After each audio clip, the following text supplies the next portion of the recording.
Excellency Mr. Tangara, Foreign Minister of the Republic of Gambia, Chair of the Islamic Summit, Your Excellency Mabala, Foreign Minister of the Republic of Cameroon, Chair of the 50th Council of Foreign Ministers, Your Excellency Hasim Brahim Taha, Secretary General of OIC, Your Highnesses, Excellencies, distinguished guests, brothers and sisters, Assalamu alaikum and very good afternoon. I wish to extend heartfelt gratitude to His Excellency, President of the Republic of Turkey, Recep Tayyip Erdogan, His Excellency, Foreign Minister of the Republic of Turkey, Brother Ishaq Dar, and the government and the brotherly people of the Republic of Turkey for their warm welcome and outstanding hospitality in this vibrant city of Istanbul. My heartfelt felicitations to Brother Ishaq Dar on Turkey's assuming the chairmanship of the 51st session of the OIC Council of Foreign Ministers. Let me also express our highest appreciation to the government of the Republic of Cameroon for hosting the last Council of Foreign Ministers and for their leadership during their chairmanship. Pakistan expresses sincere appreciation to His Excellency Hasim Brahim Taha, the Secretary General OIC, and his team for the outstanding work in advancing the OIC objectives for the meticulous preparations for the session. Excellencies, this meeting is taking place at a very crucial time and against the backdrop of unprecedented challenges being faced by the Muslim Ummah. As we speak, millions continue to be subjected to unprecedented suffering in the occupied Palestinian territory. Several OIC member states are witnessing blatant armed aggression, long unresolved conflicts and situations of foreign occupation from Palestine to Jammu and Kashmir continue to simmer. Islamophobia, discrimination, and negative stereotyping of Muslims are on the rise. The need for a collective, resolute, and determined response to these challenges by the Ummah has never been more acute. Excellencies, in this backdrop, the theme for the 51st Council of Foreign Ministers, OIC in a transforming world, is highly apt and reflective of the developing realities of the current time. The OIC as a voice of the Ummah has a crucial role to play in streamlining the rapidly evolving and deteriorating global order to the benefit of the Muslim world. Excellencies, it is a matter of great concern that at a time when humanity is embracing high-tech innovation, artificial intelligence, novelty, and modernization, some entities and non-states are still oblivious to basic values of respect for sovereignty, territorial integrity, and the right to self-determination. These tenets are fundamental principles for a progressive, civilized, and cultured society. Technological prowess and military ascendance do not define a transforming world.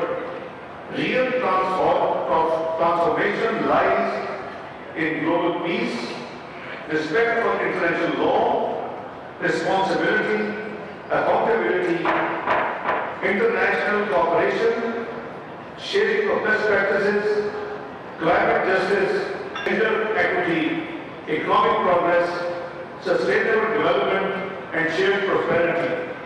These are also the values that OIC stands for.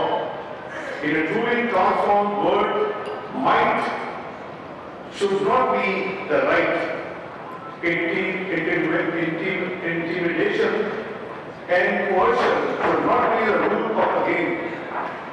Rather, tolerance, acceptance, compassion, cooperation, and empathy should define statecraft. We all need to play a part in achieving these ideals, and I am confident that under Turkey's leadership, in the upcoming year, the OIC will take serious strides towards these goals. Pakistan remains deeply concerned at the escalating tensions, deepening instability, and humanitarian crisis across the Middle East. What underpins many of these situations is the continued impunity with which Israel is undermining peace and stability of the broader region. Excellencies, Israel's genocidal campaign against the Palestinians continues unabated, with over 55,000 Palestinians, mainly women and children, martyred and even a larger number injured in Gaza alone. Millions remain displaced and entire communities and neighborhoods have been reduced to rubble. Life-saving humanitarian aid is being deliberately denied, along with targeting of humanitarian workers. Pakistan, being a non-permanent member of the UN Security Council, co-sponsored a resolution for immediate ceasefire in Gaza earlier this month, which was unfortunately vetoed. We demand an immediate, unconditional, and permanent ceasefire in Gaza, along with unfettered humanitarian access and accountability for Israeli war crimes. Lasting peace in the region cannot be achieved without allowing Palestinians their inalienable right to self-determination for a vibrant, secure, contiguous, and sovereign state of Palestine based on the pre-1967 borders and with Al-Quds al-Sharif as its capital. Pakistan strongly condemns Israel's unprovoked aggression against the Islamic Republic of Iran in violation of international law and the UN Charter. Israeli aggression poses a great threat to the regional and global peace and security. Israeli aggression against Iran is not an isolated event. It is part of a dangerous and consistent pattern of multilateralism that Israel has been ignoring and militarism that Israel has demonstrated across the Middle East. Israeli aggression represents a dangerous escalation and is a serious threat to peace and stability, not only of the region, but the wider world as well.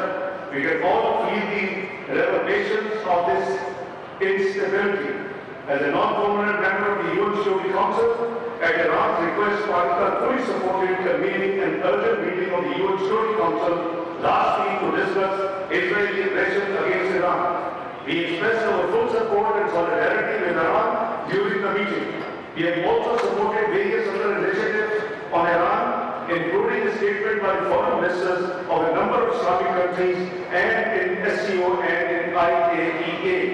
Excellencies, we fully support Iran's inherent right to self-defense under Article 51 of the UN Charter in response to the blatant and unprovoked Israeli aggression. A region recently witnessed another act of violation of the principles of the UN Charter in the form of unprovoked and unjustified military aggression by India against Pakistan. In response, we have no choice but to exercise our right to self-defense. By the grace of Almighty Allah, we repulsed the outrageous Indian attack, downed 6 of their military jet fighter aircraft, and inflicted heavy damage to several of India's military installations. Unlike India's cowardly attack on our civilians, Pakistan only targeted Indian military installations in response. Excellencies, we are highly grateful to our friends in the OIC for their resolute support to Pakistan in the fight against this unjustified and dangerous Indian aggression. Pakistan is taking all necessary steps to ensure regional stability. However, the provocative and informatory statements being made by the Indian leadership as well as India's unilateral and illegal actions, especially its refusal to vote the Indus Water Treaty in abeyance, represent an intent to further destabilize this region. Let me state categorically that Pakistan will not allow, I repeat, Pakistan will not allow India to stop water for other people. It will be treated as an act of war for Pakistan. Excellencies, the unresolved Jammu and Kashmir dispute remains the primary source of conflict in South Asia and a nuclear flashpoint.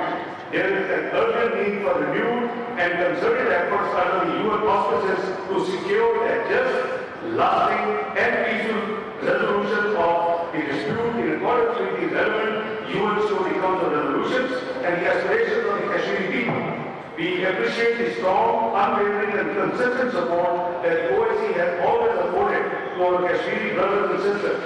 In line with the OIC's spiritual policy on the Jammu and Kashmir dispute, the visit of Secretary General Special Envoy for Jammu and Kashmir to Pakistan and AJK in April this year was another robust manifestation of the OIC support for the issue.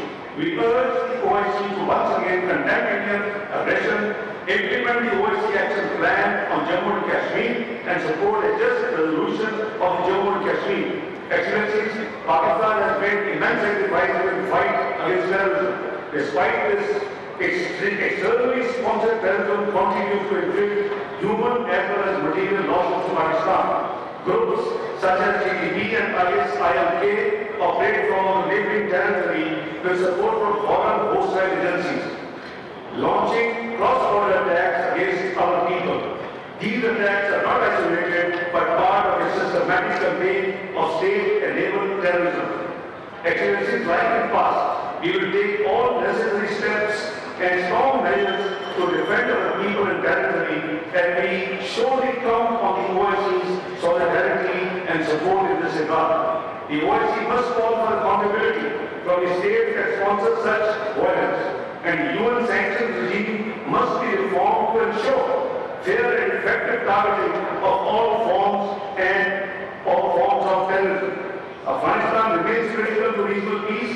Pakistan seeks continued humanitarian support for Afghanistan and its people, unfreezing of assets and regional connectivity to restore stability.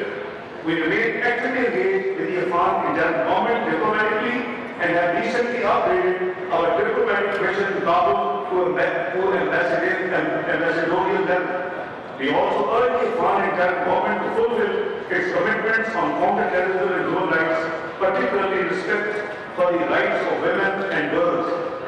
Excellencies, the alarming rise in Islamophobia is one of the most pressing human rights challenges of our time. Pakistan has remained at the forefront of OIC's efforts to combat Islamophobia. In 2022, Pakistan on behalf of the OIC presented to UN General Assembly resolution that proclaimed 15th of March as the International Day to Combat Islamophobia. Pakistan also remained a strong proponent for the appointment of the OIC Secretary General Special Envoy on combating Islamophobia. The appointment of Ambassador Members from Turkey was a landmark achievement in our collective efforts in Gambia at the OIC Summit to counter the scourge of Islamophobia. The recent appointment of UN Secretary General Special Envoy on combating Islamophobia is yet another welcome step in this regard. We welcome him to our meeting today and assure him of our full support and cooperation. The promotion of interests of Islamic Ummah is the cornerstone of Pakistan's foreign policy. I repeat, the promotion of interests of the Islamic Ummah is the cornerstone of Pakistan's foreign policy.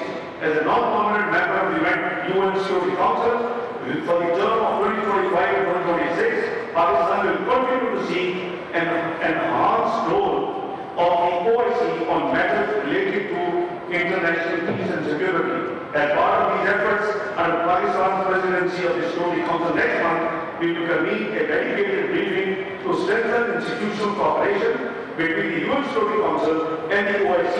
Pakistan will also explore ways through which OIC can support broader UN peacekeeping and peace-building efforts. On the important issue of UN Security Council reform, the OIC member states must continue to call for adequate representation of the Muslim Ummah in any category of an expanded UN Security Council in line with the OIC's long-held position. Excellency, finally, the challenges which we face are formidable, but our collective strength is even greater. Let us reaffirm our solidarity, deepen our cooperation, and act with unity and resolve to uphold the dignity, the rights, and aspirations of our peoples and Ummah. I thank you all.